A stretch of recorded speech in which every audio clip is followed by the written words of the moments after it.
Boa tarde a todos. Muito obrigado pela presença de todos. Meu nome é Fausto. E me junto, não com tantos méritos a essa trupe. Tudo bem, Tadeu, Cláudia.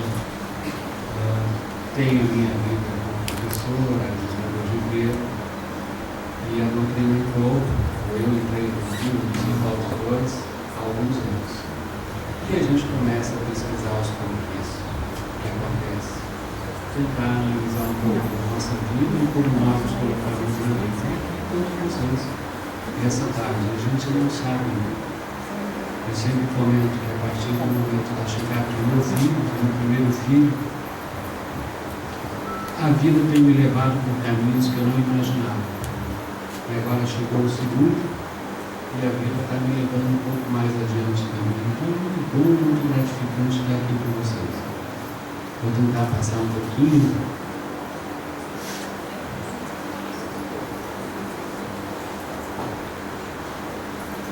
do que eu vi, um pouquinho do que eu tenho vivenciado com relação à doutrina dos Espíritos. Pensava eu sobre a minha parte hoje dessa palestra, dessa apresentação, que não é algo exatamente agradável, não é sobre alguma coisa que a gente gosta de conversar e de falar, mas como também não é o assunto da morte. Herculano tem um livro muito bonito, muito interessante, chamado Educação para a Morte. É muito interessante a gente ler aquele livro, e hoje a Cláudia nos coloca essa questão da morte, a morte mais lenta, a morte abrupta. Quantas vezes eu falei, eu gostaria tanto de sentar no sofá e como te pagar? A minha avó teve essa morte, ela se arrumou toda bonitinha, ela ia sair para o lanche da tarde com uma prima minha, sentou no sofá e a minha prima notou que ela estava demorando, abriu a porta de casa e a vozinha estava deitadinha, sentadinha no sofá, prontinha, se vestiu bonitinha para o plano espiritual. Eu não sei como foi, a gente fala assim, ai que bênção, mas o choque dela e o nosso choque. E aí, a partir do momento que desencarnamos, a nossa grande dúvida sempre é para onde vai acontecer conosco. Eu não sei se nós temos mais medo da morte física ou muita gente diz assim, eu queria morrer sem sentir dor, de preferência. Ou se nós temos aquele grande medo para onde com certeza todos nós sonhamos aqui com o nosso lar, Muitos de nós já têm comprado, já têm feito o seu consórcio, o seu leasing, já guardando um espaçozinho no nosso lar. Não é verdade? Nós todos vamos para o nosso lar, com certeza. Mas eu vou fazer um estágio no outro lugar antes. A nossa dúvida no nosso tema de hoje é mundos espirituais inferiores, regiões, cidades e regiões purgatoriais. Mas aqui nós estamos, veja, eu já fiz questão de colocar um pano de fundo um pouco mais denso, não tão colorido, para que a gente possa analisar um pouquinho mais essa questão. E esse é um problema, essa é uma preocupação que nós temos de muito tempo. Aqui por volta do século XIV, nós temos uma grande obra literária que é a Divina Comédia de Dante Alighieri, onde ele fala do inferno, ele fala do purgatório, ele fala do paraíso, que era localizado dentro da terra. O inferno tinha 9 círculos de sofrimentos. Olha os sofrimentos que ele coloca. Os virtuosos pagãos, já não eram tão assim maus, Eles ficavam no primeiro nível. A luxúria, gula, ganância, ira, heresia, violência, fraude, traição, todas elas iam determinando onde nós nos colocaríamos nesse inferno. Mas o que são luxúria, gula, ganância, ira, violência, fraude, traição? O que é isso na nossa personalidade? O que são esses aspectos? São aspectos não tão felizes que nós trazemos dentro de nós. Eu não gosto de falar da palavra defeitos, porque nós somos criação de Deus, então nós não somos defeituosos. Nós temos ainda potenciais que nós não descobrimos, é diferente. Não temos defeitos.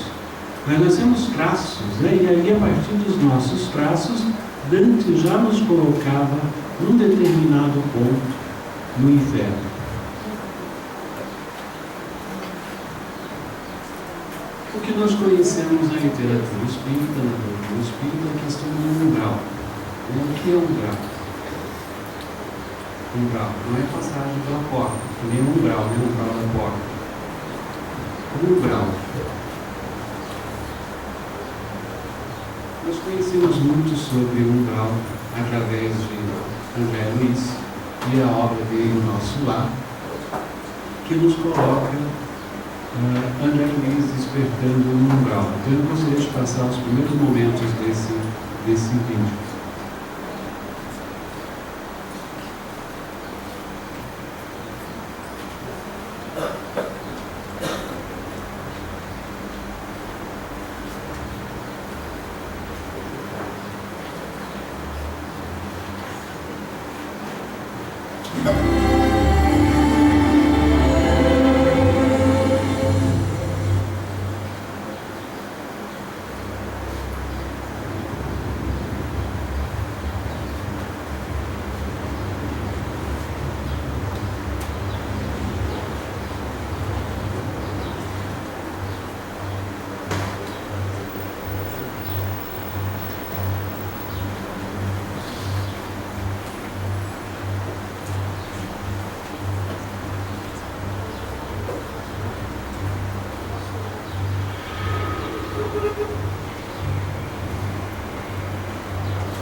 Tem uma dimensão chamada umbral, uma espécie de purgatório. Minha história estava apenas recomeçando.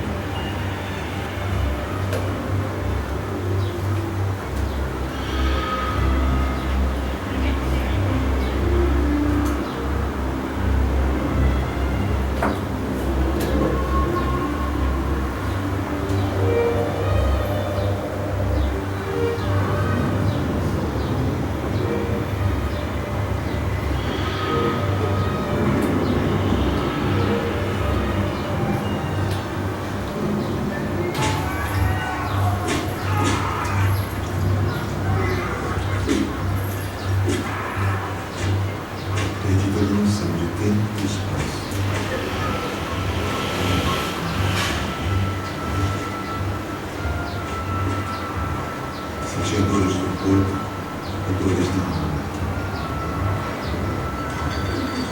Um joguete de forças que não podia compreender. Todo meu conhecimento seria incapaz de me ajudar naquele momento. O sonho se transformou em pesadelo.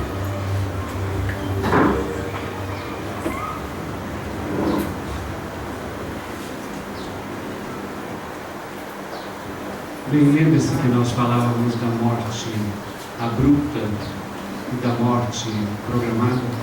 Quem era André Luiz? Se nós lembrarmos um pouco da história de André Luiz, era um médico, né? Um médico, desenvolvia suas funções, mas era uma pessoa que não tinha a menor preocupação com nada além do agora, do imediato, do que eu posso consumir, do que eu posso viver, do que eu posso usufruir, todo o imediato. E ele foi, de uma certa forma, ele foi alimentando esta morte. E ela chegou. E para ele chegou de que forma? De repente, de uma forma abrupta. E aí ele se vê em determinado momento no outro plano, onde ele ficou durante muito tempo. O que é umbral? Vamos lá, umbral não é uma criação divina. Em tese, somos filhos de Deus, temos o livre-arbítrio, isso tudo é criação divina. E nós, pela utilização do livre-arbítrio, nós podemos criar um umbral. É a criação do coletivo das mentes perturbadas, alimentadas pelos maus pensamentos, sentimentos inferiores, revoltas, angústias e ódios. Mas isso não é uma coisa que a gente vai plantando conscientemente. Eu vou ser egoísta, eu vou ter raiva, eu vou ter maus pensamentos, eu vou ter sentimentos inferiores. É como nós caminhamos, é como nós sentimos as coisas, é como nós elaboramos essas coisas todas dentro de nós. Isso sim, que é muito perigoso, porque nós conhecemos as qualidades do pensamento. Nós sabemos todas as energias que o pensamento tem. O pensamento tem uma direção, ele tem uma energia, ele tem uma frequência, ele tem um objetivo. Então os nossos pensamentos vão montando dentro de nós um determinado perfil. Os nossos sentimentos vão montando dentro de nós, mas não esse nós aqui de carne quentinha, gostosa, como diz de Paulo, mas aquele nosso eu, aquele nosso interno. Espíritos ainda muito ligados na Terra se conservam com as roupas que usavam antes da morte e sentem ainda as mesmas necessidades que tinham: fome, frio, sede, cansado, dor, luxúria. Os espíritos recriam incessantemente os quadros da sua morte. Nós temos, por exemplo, numa trilogia de André Luiz Luiz, onde ele fala pela força do amor, da bondade, onde ele fala do resgate de Pilatos nas zonas umbralinas. E quando eles vão resgatar Pilatos, ele está ainda dentro de uma caverna segurando as suas vísceras. Ele recriava desde o instante do seu suicídio aquele momento. Ele imaginava realmente que os seus intestinos estariam saindo por ali. Por quê? Ao ser preso, porque ele foi preso, Pilatos, depois de toda aquela história que nós conhecemos, e era uma desonra para o soldado romano ser preso, e ele cometeu o suicídio.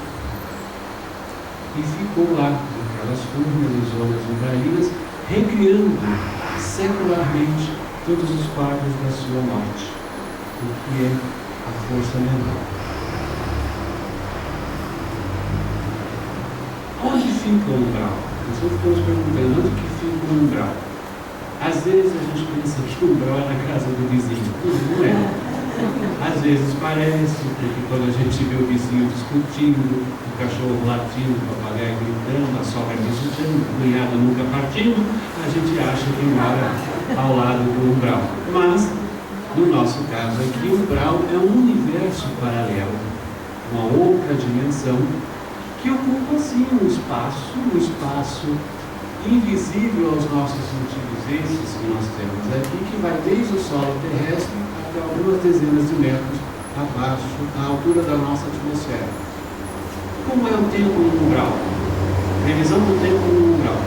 Nós vimos agora aqui, André Luiz, o tempo e as condições do umbral são equivalentes na Terra aonde se encontra, só que com uma diferença. Por exemplo, se é dia na Terra, é dia no umbral.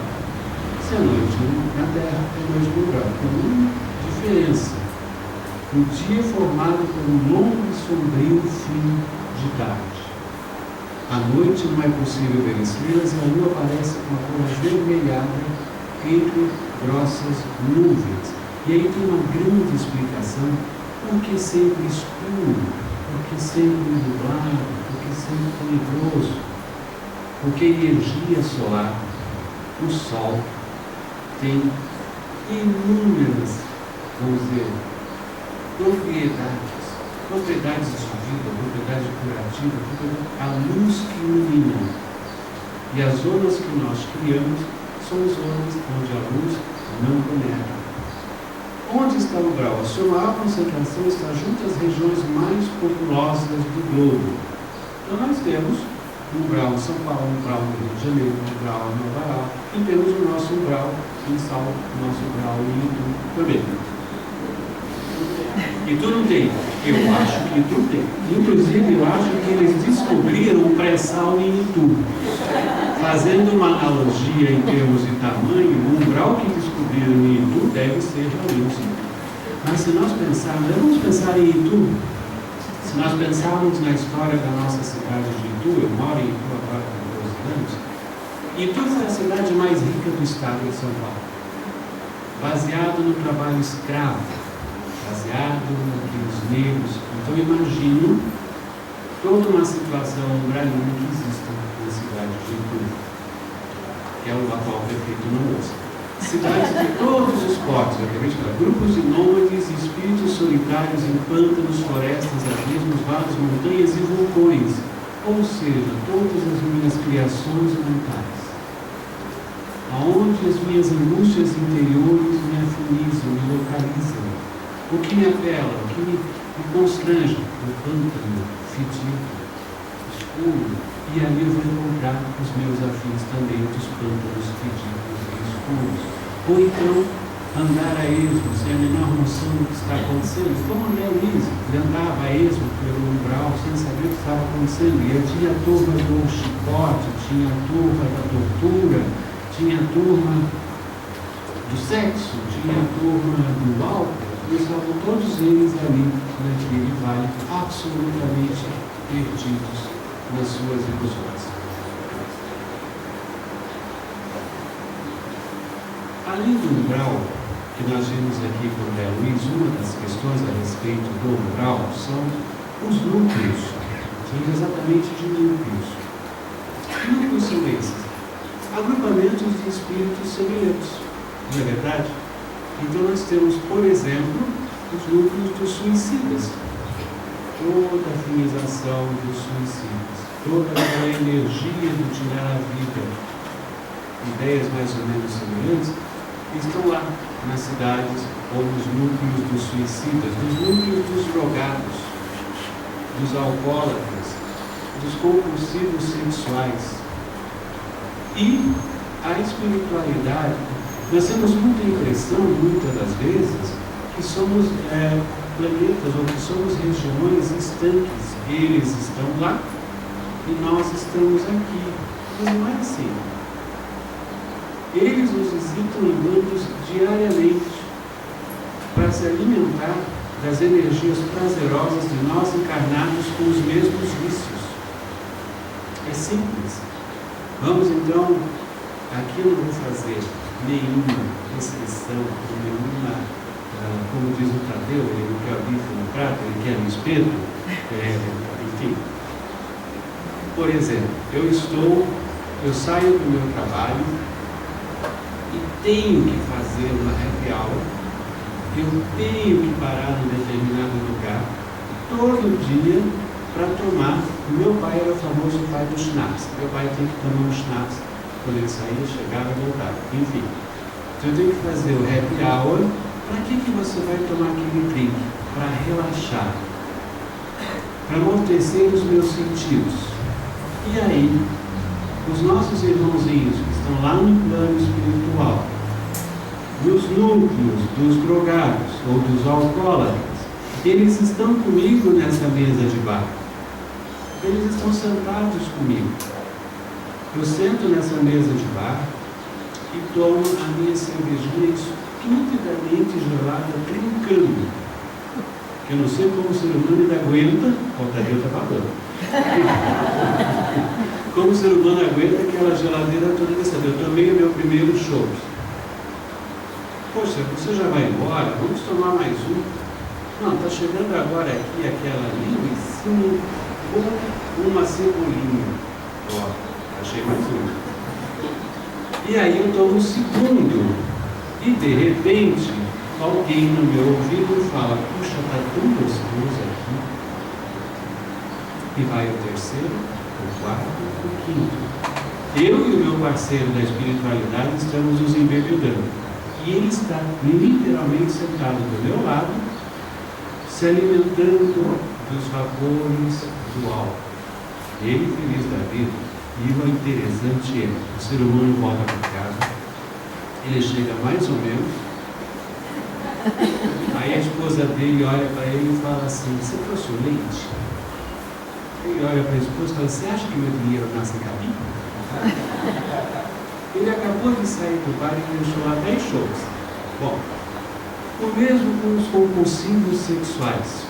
Uma vez eu vi uma palestra de Divaldo Franco falando a respeito dos motéis, a respeito das situações de motéis, e que ele teve que dormir um dia em um motel, num quarto de motel. Imagine Divaldo Franco, um homem que tem um intercâmbio com a espiritualidade, como nós estamos nos vendo, ele vê os companheiros. Imagine o que foi a noite desse irmão no quarto. Mas é o que acontece: os nossos irmãos, ainda muito ligados a essa matéria gostosa, quentinha, eles vêm conosco se aproveitar ou também fazer uso daquilo que nos atrai muito mais. Ou seja, nós temos uma conexão diária, diuturna e até a cada segundo com os nossos irmãos, os menos felizes ou os mais felizes.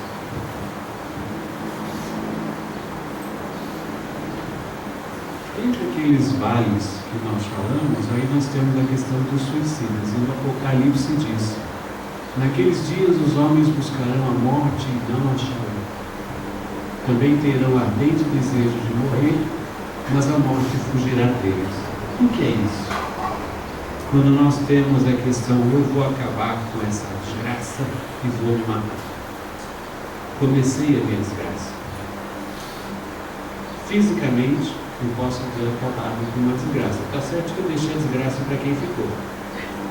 Porque o suicídio, ele resolve o problema dele. Antes de mais nada, uma questão dele, ele mesmo. Quando nós discutimos, se eu não dou a vida, se eu não gero vida, se eu não crio vida, eu não tenho direito de tirar a vida. E isso em qualquer circunstância. E aí eu entro nas questões que nós temos, por exemplo, do aborto. Eu não crio vida, eu não posso tirar a vida. Aí vem a discussão de quando eu começo a vida, quando eu termino a vida, mesmo que não é o caso de agora. Mas vejam bem que nós já temos ali. As pessoas buscarão a morte, mas não encontrarão. Aqui, com relação aos suicidas, eu tenho uma pequena mensagem de Divaldo Franco, que ele fala a respeito dos suicidas e mostra também aquele nosso filme maravilhoso, que é de uma plasticidade incrível, que é o que a Cláudia nos mostrou, do amor além da vida, que trata muito bem dessa questão, né?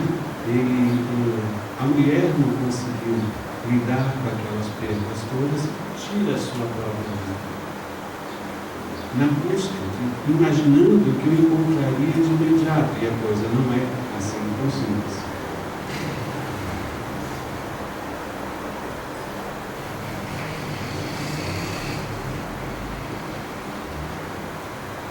Olá! O suicídio é um dos atos mais desesperados que alguém pode cometer. Afirmações e relatos de espíritos suicidas revelam que muitos encontram do outro lado. Quem comenta o assunto é o médium e orador Divaldo Franco.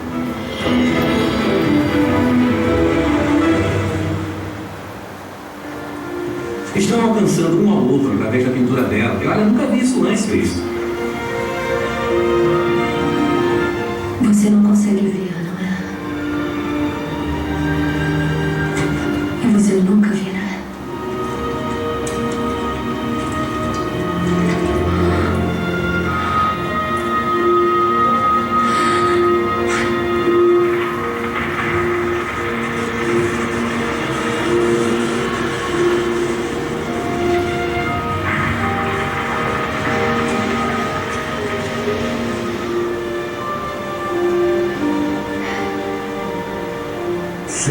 qual for.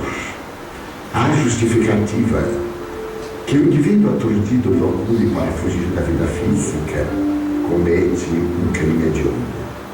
Não sendo ele autor da vida, não tem o direito de interromper. O suicídio está catalogado como um crime hediondo ao lado das guerras, mas também do aborto delituoso, da eutanásia, da pena de morte.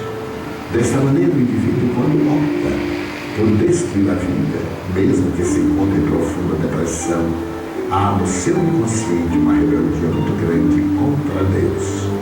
De alguma forma, o indivíduo está tentando matar outrem, nos denominados casos amorosos, e na impossibilidade de destruir aquele que o infelicitou, investe contra si mesmo, procurando interromper o ciclo vital para despertar no além túmulo, com sofrimentos que defluem da dor primitiva e da soma das aflições decorrentes do seu ato de rebeldia. O suicídio também é um atestado de covardia moral e de profunda ingratidão. De gratidão por aqueles que ficam, por aqueles que amam, por aqueles que se revoltam e que ignoram muitas vezes os conflitos de que o paciente sempre é vítima. Graças aos avanços das doutrinas psíquicas e ao estudo na atualidade da depressão, constata-se que na raiz de todo ato dessa natureza há um distúrbio de comportamento depressivo que esclarece, mas que não justifica. Porquanto a própria depressão está em curso no fenômeno da lei de causa e efeito. E se o indivíduo levar-se a Deus através da oração, pela prática do bem, pela superação das paixões atormentadoras, é claro que ele irá contribuir grandemente para a sua saúde comportamental, a sua saúde emocional, a sua paz, evitando o suicídio. Suicidar-se.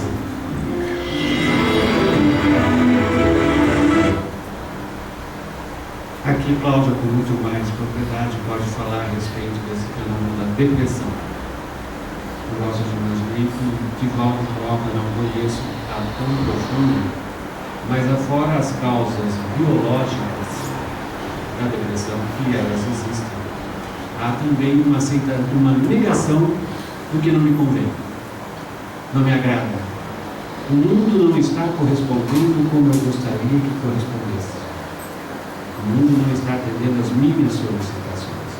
Me recuso a interagir com esse mundo. E aí nós vamos encapsulando, nós vamos nos enclausurando, criando esse fenômeno que é a doença da depressão. Sempre lembrando que nós não estamos sozinhos. Nós não fazemos as coisas conosco sozinhos, de forma solitária. Tem uma pessoa que tem um respeito muito grande, espírita e tudo, com quem eu aprendi um pouco, alguma coisa, que tem no mínimo 70 anos de doutrina espírita, que é um ser que, enfim, eu gostava, porque ela não alisa a cabeça da gente, ela olhava para mim e falava assim: Cláudio, deixa de ser preguiçoso, vai trabalhar. Quando eu começava a me queixar de alguma coisa, eu vou trabalhar. E ela sempre me disse que os nossos irmãos espirituais, aqueles que nós chamamos de obsessores, que nós gostamos, ela sempre me dizia que são os seres mais educados do universo. Como assim educados? E ela falava: é simples, Cláudio. Os nossos obsessores batem na nossa porta e perguntam: posso entrar? E as nossas pequenas imperfeições abrem a porta, reganham a porta e falam: entrem. E nós fazemos ao contrário, né?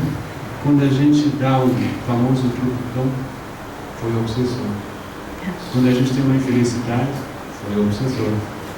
Quando a gente recebeu da vida, como diz Tadeu, que a vida só devolve para a gente o que a gente deu, quando a gente recebe da vida alguma coisa de volta, a gente fala: são as legiões que me acompanham. Mas não é bem assim.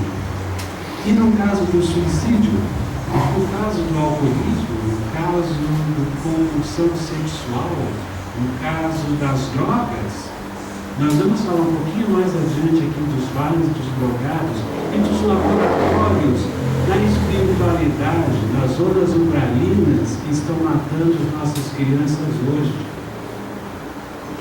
Mas isso tudo tem a ver com as nossas pequenas imperfeições ainda. Então, se nós ficarmos no padrão vibratório um pouquinho mais elevado, quando nós encararmos as vicissitudes da vida como desafios e não como problemas, como oportunidades de crescimento e não como obra divina tentando nos derrubar, eu vou afastar um pouquinho mais esses irmãos da zona umbralina e o melhor de tudo, eu vou melhorar a qualidade de vida deles na zona umbralina, porque eles estão nos observando o dia todo, diuturnamente.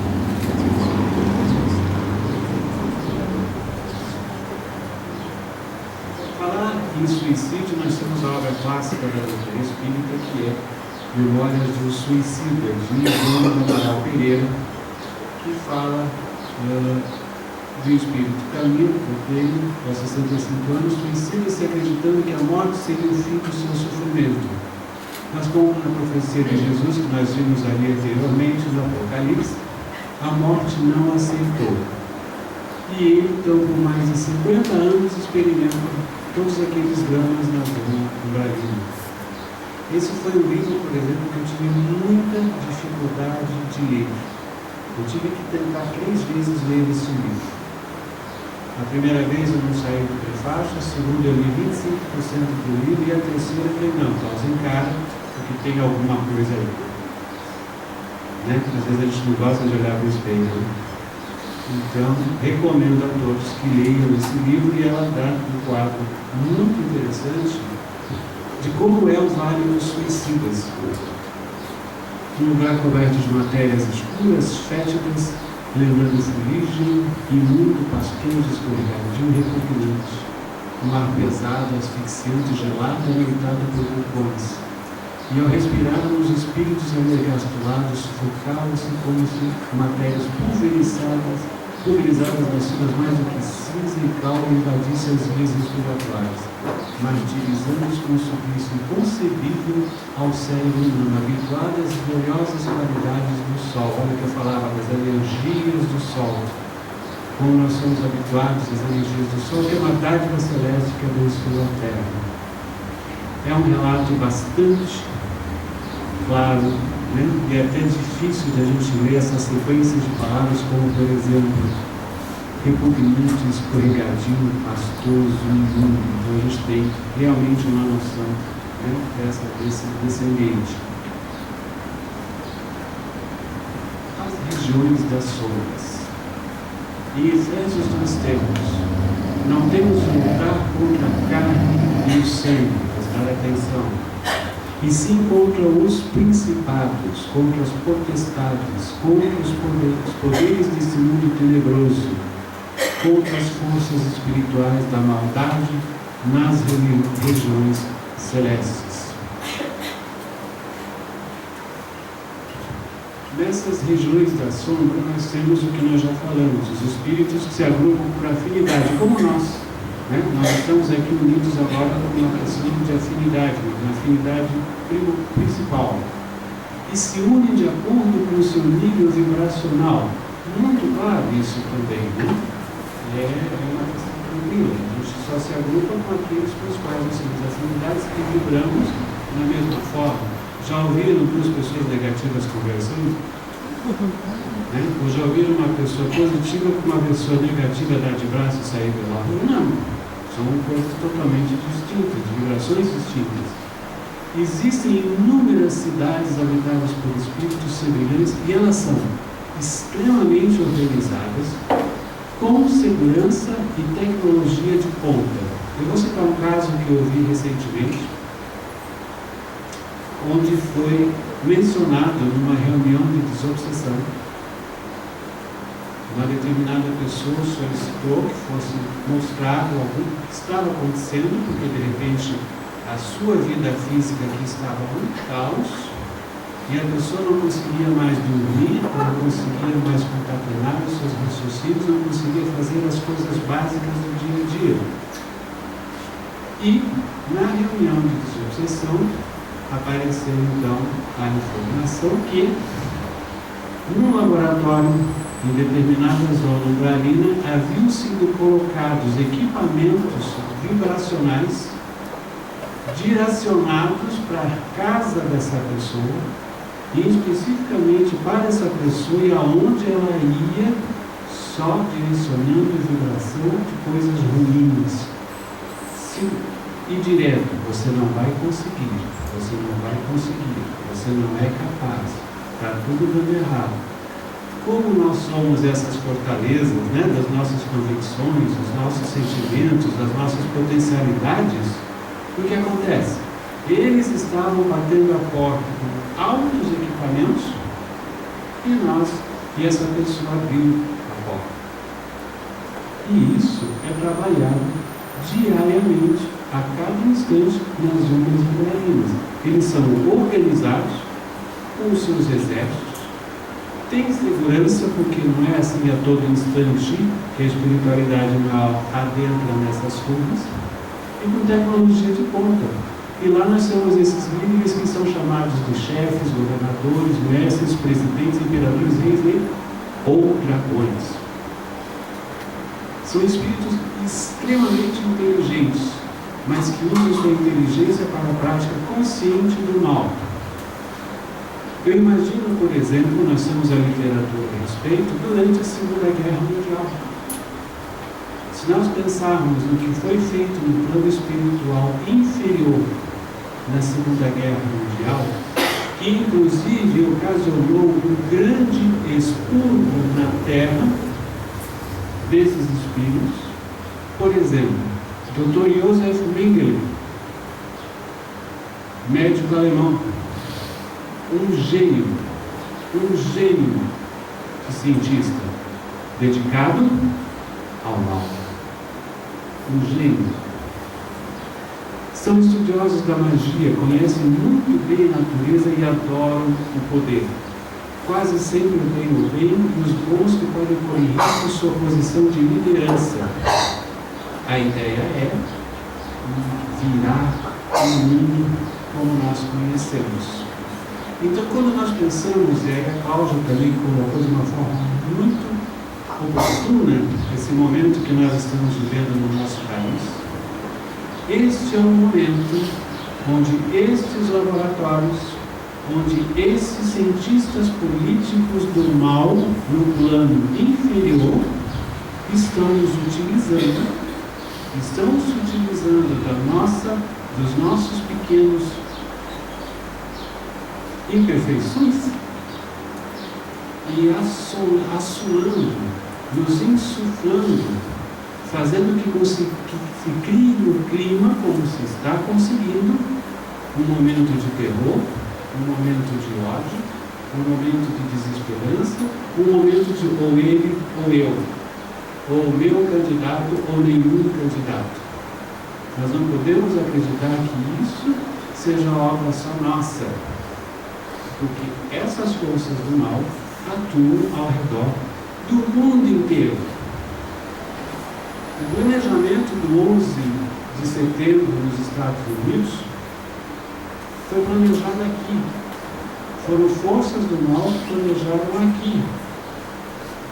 Aqueles muitos dos kamikazes que na Segunda Guerra Mundial atiraram os seus aviões em cima dos seus inimigos, eles estavam lá no 11 de setembro também, nos Estados Unidos.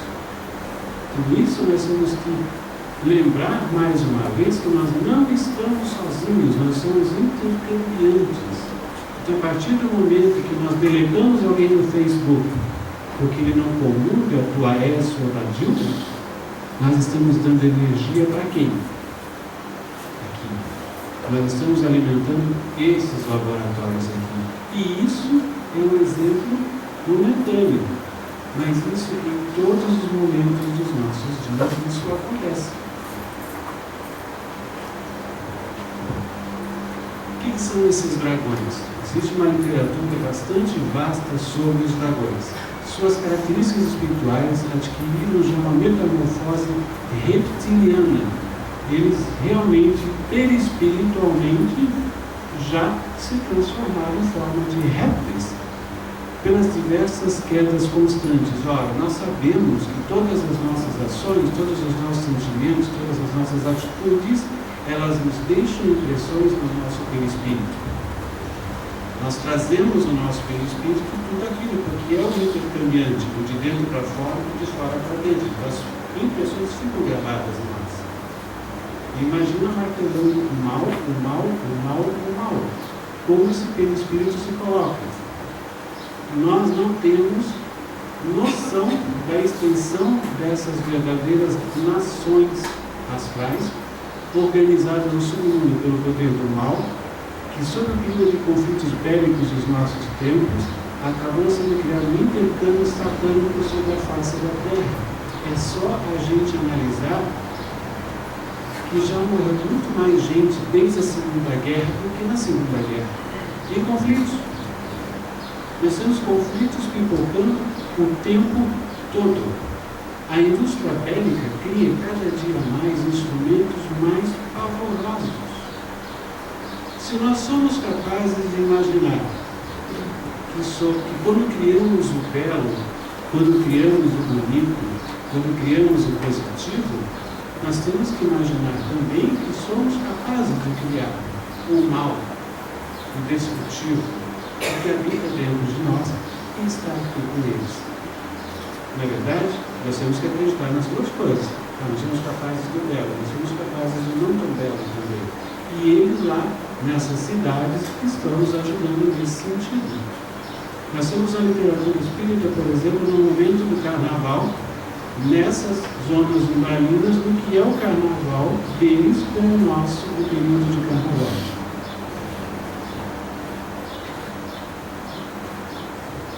Os laboratórios dessas cidades, como ele disse, cientistas desenvolvem projetos para manipular líderes e governantes, com o objetivo de estabelecer o caos social, religioso, ecológico e político. A ideia é estabelecer realmente um caos, que nós nos desintegremos. Em meio a guerras, genocídios e níveis de poluição, as trevas esconderiam o sol. Olha aquela questão das sombras, das energias. Senhores da escuridão, condições de emergir da superfície e implantar sua política tenebrosa em âmbito planetário. Ou seja, a ideia é trazer o subterrâneo para todo. O poder dos dragões, seres antiquíssimos devotados ao mal, não cessa por um instante sequer. Eles estão sempre planejando. Por exemplo, como destruir a doutrina dos espíritos? Como? Basta deixar os espíritos brigarem nos centros deles. É ou não é? E nós temos aquele livro, Aconteceu na Casa Espírita, onde começou a destruir a casa espírita? Na sala de paz. Foi na sala de paz que um tem o passe mais poderoso, o outro, visitante do centro, ele só toma passe por tal de eu tenho um passe próprio de mim. Né? Isso aí. E aí, vão, né, nas nossas vaidades, e aí a gente começa a criar aquele exército de acólitos, de nossos seguidores. Aí o cidadão faz parte da orientação fraterna na casa espírita, do atendimento fraterno. Ele já é mais top de linha. Então ele termina de fazer o atendimento fraterno e fala assim: olha, no seu caso, eu acho 4 sessões de obsessão, não, mas quando você voltar para casa, fale só comigo. Eu conheço o seu problema. Eu posso lhe ajudar. Não é?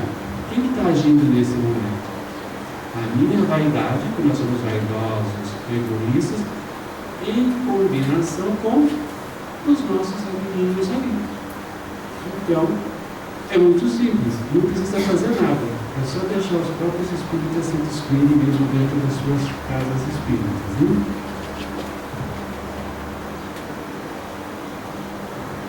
Quero falar nesse momento sobre, eu falei do Vale dos Drogados, eu queria falar sobre essa questão das drogas, é uma coisa que me estarreceu. Por que o crack é tão poderoso? E não é agora só uma questão do crack.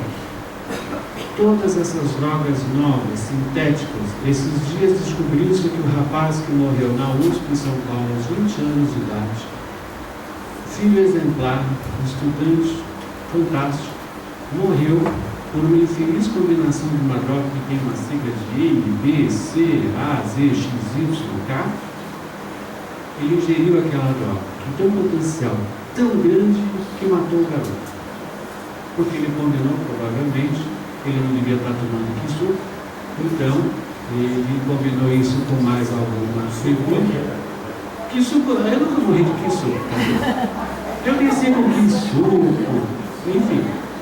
Por quê? Por causa dos ovoides. Nós temos na literatura de Georg a questão da explicação dos ovoides. O que são os ovoides? São entidades espirituais que criaram dentro de si o mal através de vícios de toda sorte e se tornaram escravos dos vícios antigos e, numa verdadeira simbiose, eles foram se formando como um ovo, sem a gema, só com o olho. Esses são os ovoides. Com vida, eles permanecem com vida e permanecem nessa situação de dor e pena por décadas e mesmo séculos. E esses espíritos, esses cientistas dos laboratórios, o que eles fazem? Nessas fórmulas das drogas, eles associam os ovoides, eles inserem os ovoides nas drogas. Por quê? Porque aí vai ter um verdadeiro intercâmbio entre o espírito encarnado que está consumindo aquela droga e o ovoide que vai poder continuar dando continuidade às suas sensações de vícios. E é por isso que é devastador, porque ele é potencializado por um ser que cristalizou o seu perispírito numa forma de ovoide e que está naquela droga também. E aí? Se não vencerem o vício, todos voltam para a vida imortal como suicidas e responsáveis perante o destino humano. Ou seja, o drogadito com o seu ovoide vai se intercambiando por séculos e séculos e séculos. Ora, uma das formas da gente destruir, veja o que acontece em São Paulo, veja o que acontece na Cracolândia, e nós temos Cracolândias espalhadas pelo Brasil inteiro, onde não se consegue vencer isso. O traficante, se não é aquele a serviço, o espírito a serviço do dragão, fornecendo a droga. O chefe do traficante, que não é nem besta de consumir a droga, porque ele sabe o que acontece. Mas aquele coitadinho, aquele espírito, que já desencarnou e quer continuar usando a droga, ele vai voltar também. Então isso é todo um trabalho que não cessa, aparentemente. Xavier visitou quando estudava uma cidade estranha e Emmanuel o levou. Aí Emmanuel informa que era governada por entidades mentalmente vigorosas, negativas em termos de ética. Então ele mostrou tudo como eram aquelas ruas estranhas, cordões carnavalescos, entidades que se esmeravam em exibições pornográficas e eróticas do Machado. Nós temos nos livros Os Tormentos da Obsessão, de Manuel Filomeno de Miranda, de psicografia de Divaldo Franco, nós temos uma descrição muito clara desse tipo de coisa. No livro também, Entre Dois Mundos, também de Manuel Filomeno de Miranda, por Divaldo Franco, nós temos toda essa explicação desse verdadeiro universo paralelo em que nós vivemos, essas cidades inferiores. Plural. Como eu falei, então, resumindo, nós contribuímos para a existência do umbral. Não é? Nós contribuímos para a existência do umbral. E podemos contribuir para reduzir o sofrimento que existe nele. Podemos ou não podemos? E a influência negativa que o mesmo exerce sobre os encarnados. Ou seja, a partir do momento que, por exemplo, numa mesa de desobsessão, nós recebemos uma entidade sofredora que foi trazida até essa reunião, as nossas vibrações de amor já vão fazer tão bem esse choque anímico para essa entidade, que ela vai voltar para onde ela está, já querendo melhorar um pouquinho, já aguardando um socorro. Então nós podemos modificar essa situação. Eles não são nossos inimigos. não estão abandonados por Deus, mas espíritos que precisam de compreensão e ajuda como nós. Como nós. Não são diferentes de nós, mas semelhantes que vivem lado a lado conosco todos os dias, observando os nossos atos, analisando os nossos pensamentos, vigiando os nossos sentimentos, prestando atenção às nossas atitudes. E aí quando nós falamos, eu não quero ir para um grau quando eu desencarnar, eu vou para um grau quando eu desencarnar, não tenho a menor dúvida, eu só estou negociando um período. Isso é uma coisa que eu estou negociando. Por exemplo, o Divaldo Franco sempre diz que não tem medo da morte. Ele tem um certo receio. E eu sei que eu vou para um grau, né? Mas eu estou negociando um tempo. Mas eu já pensei também, se eu não quiser ir para um grau por afinidade, eu vou ter que ser um pouquinho melhor, mais ético. 24 horas por dia. Agora sim, se nós passarmos pelo umbral, será na condição de quem leva ajuda sem medo, sem preconceito e sem sofrimento, não de quem precisa de ajuda para superar seus próprios medos, preconceitos e dores. Ou seja, eu vou para o meu estágio, mas quando lá estiver, eu vou tentar ajudar meus companheiros. Meu amigo, estamos todo mundo aqui de volta. Então vamos lá, vamos rezar um pouquinho, vamos trazer o meu interior bom. Não desgraçar, meu Deus do céu, a gente não tem como. Eu preciso estar aqui com vocês, porque nós precisamos ainda entender da justiça divina, da fé, que não somos desamparados, que não somos abandonados ao leão, que as nossas tristezas não são tão importantes assim. As nossas dores não são as maiores dores. Os sofrimentos e as dores não são os maiores. E não é verdade que quando nós estamos num momento muito difícil para nós, sempre tem alguém que bate a nossa porta, que nos telefona, que nos consulta. Esses dias mesmo no Facebook, dizem que a gente não deve colocar as coisas de uma forma pessoal, mas eu ponho de uma forma pessoal. E se servir para alguém, bom. E eu estava pensando, meu Deus, que mal fazer a Cristo, e que salsinha na tábua de inimigos, e não sei o que, aquela coisa toda. E eu estava assim, todo sofrido. E aí, no Face, uma pessoa que eu nunca vi na vida, clica e fala assim: dizem que você é meu primo. Eu fui olhar aqui a pessoa e falei assim, realmente, por essa árvore genealógica que eu tenho no Nordeste, você é minha prima do 3º grau. Ela me diz, você teria um momento para mim? Nunca falei com essa pessoa. Eu estava me sentindo super mal. Eu nunca falei com essa pessoa. E ela começou a elencar todos os seus problemas, da sua angústia, das suas necessidades, dos seus sofrimentos, das suas dores. E é bom que no Face a gente não está olhando para a pessoa e a gente fala assim, Senhor, já entendi. Eu fui responder. É ou não é? Nós vamos fazer isso no grupo também. Nós vamos trazer, na nossa passagem, que vai ser breve, encontrarei a todos, provavelmente, com exceção de alguns, nós vamos trazer também essa questão de oferecer e de dar. E aí, né, nós vamos chegar lá.